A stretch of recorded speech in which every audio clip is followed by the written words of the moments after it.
जय श्री राधे कृष्ण। ऋषि कहने लगे, हे सुंदरी, अब से तीसरा मास पुरुषोत्तम मास आएगा। उसमें स्नान करने से मनुष्य सभी दोषों से मुक्त हो जाता है। इसके समान कार्तिक आदि कोई भी मास नहीं है। सभी मास, पक्ष और पर्व भी पुरुषोत्तम मास की 16वीं कला के बराबर नहीं है। 12,000 वर्ष तक गंगा स्नान करने तथा सिंह राशि में बृहस्पति होने पर गोदावरी में स्नान करने से जो फल मिलता है, वही फल पुरुषोत्तम मास में एक बार स्नान करने से प्राप्त हो जाता है। ये श्री कृष्ण का प्रिय मास है। इसमें स्नान, दान और जप करने से सभी मनोकामनाएं पूर्ण होती हैं। इसलिए तुम भी पुरुषोत्तम मास की सेवा करो।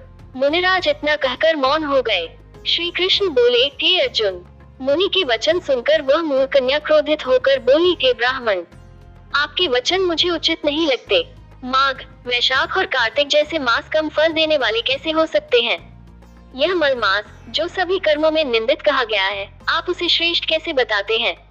कन्या के कठोर वचन सुनकर ऋषि का शरीर क्रोध से कांप उठा और उनके नेत्र लाल हो गए। फिर भी मित्र की कन्या समझकर उन्होंने उसे श्राप नहीं दिया। वे सोचने लगे, बड़े बड़े ज्ञानी भी पुरुषोत्तम मास का महात्म्य नहीं जानते, तो अल्पबुद्धि कन्या इसे कैसे समझ सकती है? तब कृपा करके ऋषि बोले, हे बाले, तू मेरे मित्र की कन्या है, इसलिए मुझे तुझ पर क्रोध नहीं है। परंतु तूने पुरुषोत्तम मास का अनादर किया है, उसका फल तुझे इस जन्म या अगले जन्म में अवश्य भोगना पड़ेगा। तेरा कल्याण हो, अब मैं नारायण की सेवा में जाता हूँ। श्री कृष्ण बोले। ऐसा कहकर वे महातपस्वी मुनि वहां से चले गए।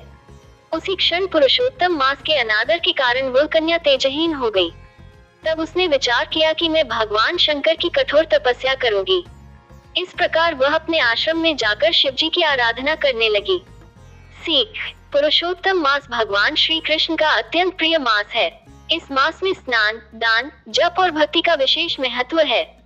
संतों और ऋषियों के वचनों का अनादर नहीं करना चाहिए। अज्ञान के कारण भगवान या धर्म की निंदा करना दुख का कारण बनता है।